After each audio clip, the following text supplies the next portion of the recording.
नमस्कार, मैं DRS news के लिए गिरीश शेखरवार। आज के इस ब्लॉग में मैं बात करूंगा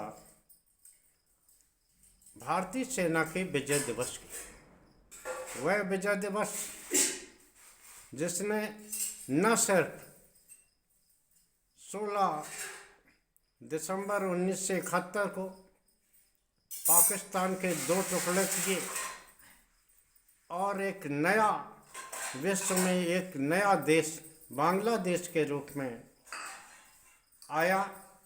भारतीय सेना के समक्ष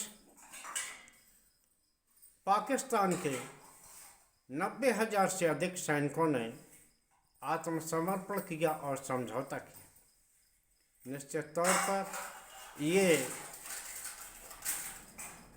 जो अवसर था पूरे भारतीयों के लिए बहुत ही सुखद और मान प्रतिष्ठा बढ़ाने वाला था। लेकिन धन्य है भारतीय जनता पार्टी की, या यूं कह लीजिए एनडीए गठबंधन की वो सरकार जिसने कि सेना दिवस के अवसर पर सेना के मुख्यालय से वो तस्वीर ही गायब कर दी जिसमें कि ये ऐतिहासिक तस्वीर लगी थी। आखिर मुझे ये समझ में नहीं आता, देश के प्रधानमंत्री जो कि सेना के कार्य को अपनी उपलब्धि बताते हुए नहीं थकते हैं, उनके कार्यकाल में कैसे ये हो गया कि आज भारत की सेना के विजय दिवस के अवसर पर सेना मुख्यालय से इस तरह का चित्र हटाया गया। ऐसा ही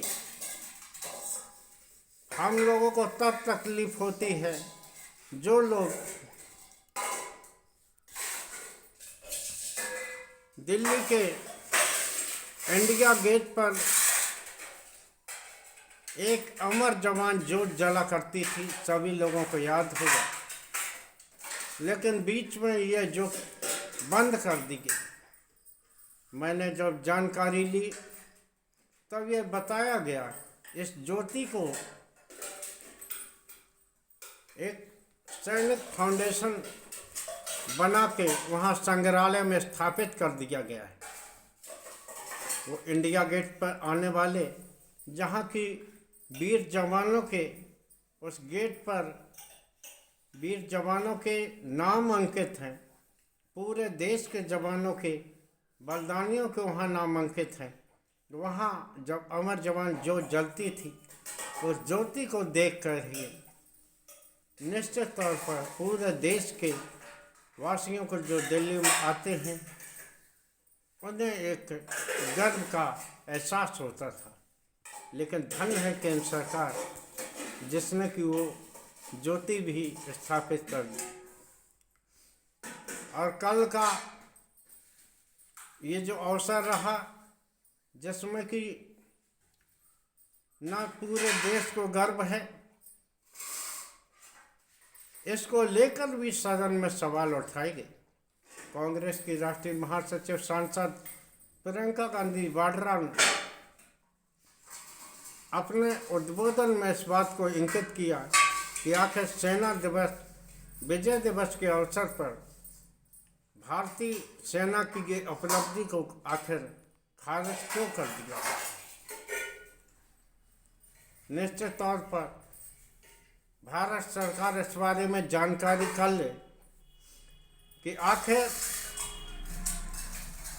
ये कृत्य क्यों हुआ और कौन सी ऐसी परेशानी आई थी।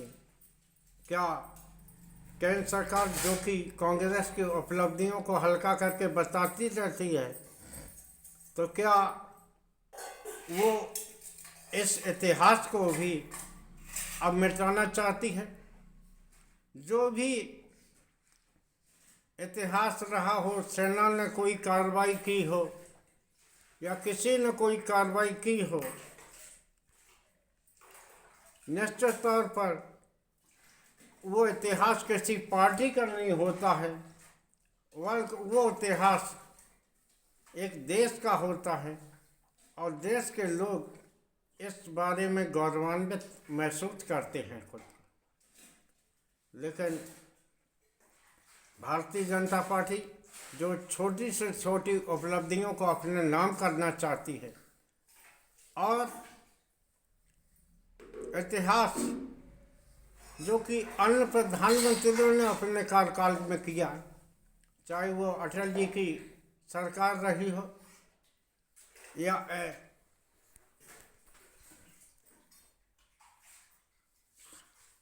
मिली जुली सरकारें रही हों या कांग्रेस की सरकार रही हो, कोई भी प्रधानमंत्री जो भी रहा उसने देश के लिए काम किया।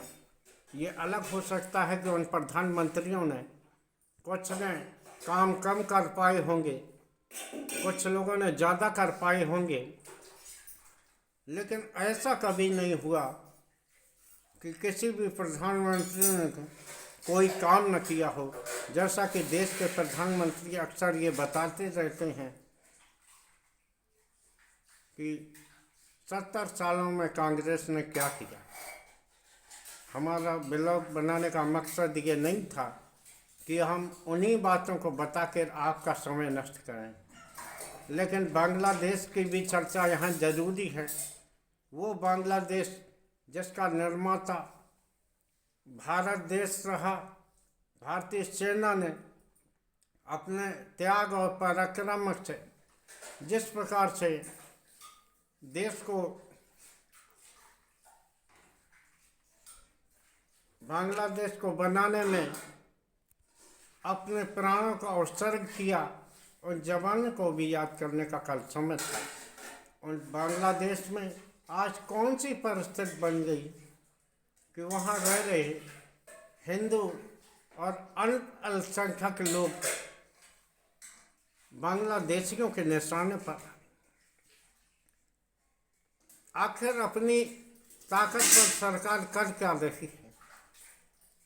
वो सरकार जिसने कभी पाकिस्तान को 2 टुकड़े करके जिस देश को बनाया हो और बिना भारत के समर्थन के वो देश 2 कदम नहीं चल पाता, तो आखिर कौन सी ऐसी परिस्थिति बन गई है कि जिसने बांग्लादेश को भारत से अलग कर दिया। ये वहाँ जो परिस्थिति बन रही है, उस समय भी बांग्ला भाषियों को, जो कि अधिकांश लोग भारत के रहने वाले थे, उनके साथ अत्याचार हुआ। उस समय की प्रधानमंत्री इंदिरा गांधी ने सेना की कार्रवाई की और पाकिस्तान जैसे देश के टुकड़े किए। और आज वो प्रधानमंत्री जो खुद को विश्व गुरु बताते हैं, उनके एक इशारे पर कई विश्व में चल रहे युद्ध रुक जाते हैं, लेकिन वो अपने ही उन नागरिकों का कुछ नहीं कर पाते जिनके साथ अत्याचार हो रहा है। उसको लेकर भारतीय जनता पार्टी सिर्फ राजनीति करती है। वो ये दर्शाने का प्रयास करती है कि वो ही केवल हिंदुओं की हित रक्षक है।